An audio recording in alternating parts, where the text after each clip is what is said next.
Information. Tsy manaiky ary mbola mitaka hatrany ny hamerenana ireo mpitaonentana eo anivon'ny seran'Atsambon'ny Toamasina ny Sigma. Ratsaivina dia tafahoana tamin'ny talejeneralan'ny fitatelana an-dranomasina izy ireo ka nentina nanazavana ny zava-misy sy ny zava-mitranga saingy nilaza ho tsy nahalala izany ity farany. Noho izay anton'izay indrindra no tsy haneken'ny Sigma fa tsy maintsy averina miasa eo anivon'ny seran'Atsambo ireo mpitaonentana miisa 320 ireo miaraka amin'ny Sigma. Toy izao ny fanampanazavana hoentin'ny sekretera jeneral'ny Sigma Andriamatoa Razafindrainibe Lucien. Ity le didim-pitsarana izay nilaza fa tokony ho averina miasa ao am-pôro ireo olona ireo miaraka amin'ny Sigma.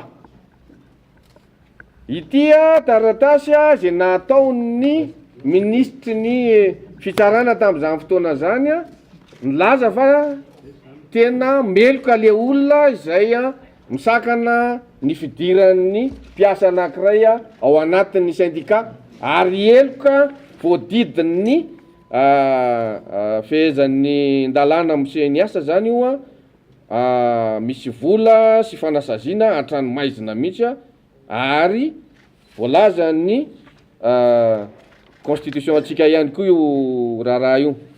Ny taratasy manaraka ihany koa izay lazainy fa omaly moa izy vao nahitany zany de nefa zay mbola anindrinan'le izy eto hoe raha ohatra n'izany kosa aloha le fomba fiasa eto amin'ny firenentsika de tsy mahagaga raha ohatra ka tsy lasa lavitra mihitsy tsika eto satria ministera anankiroa zany milaza fa tsisy mahalala an'le zavatra iainan'le dokera izay noroahana tsy aradrariny tany Toamasina ary tiana hotsindrina fa tsy voa tamin'ity taon'ity rery zahay no nitaky an'izany fa efa nanomboka tany amin'ny taona 2014 tao arinany nivoahan'ity didim-pitsarana izay mamela malalaka Sigma tokony hiasa ao am-pôro ary manamafy fa Sigma dia efa miasa ao am-pôro.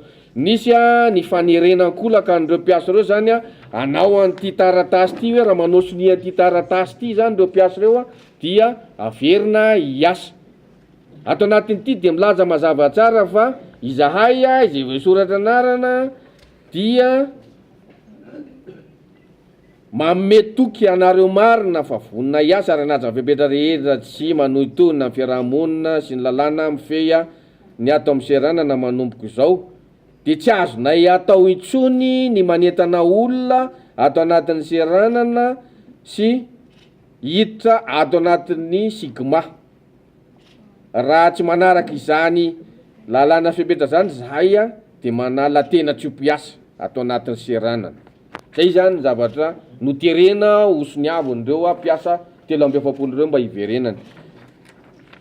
Tsara ho marina ihany koa fa nisy zany lokaloka izay izy moa zany niaraka tamiko tao anatin'izay fionana zay lokaloka nataon'ny olona izay milaza fa tompon'ny fahefana afaka mamerina an'ireo olona reo amin'ny asany raha feno sy tonga am-pelantanany ireto taratasy no takiana reto ary laza izy fa na de androany any de vitany ny mamerina an'ireo mpiasa reo. Miandry zany izahay amin'izao fotoana izao hoe ho raisiny marina avy ary tazomy marina avy mivavana voakany teo anatrehany reto vahiny reto zay tonga manokana mihitsy moa hanoana ny hetsika ataon'ny Sigma mikasika an'ireo dokera 320 noroahina noho ny fidirany mpikambana ao anatin'ny syndicat.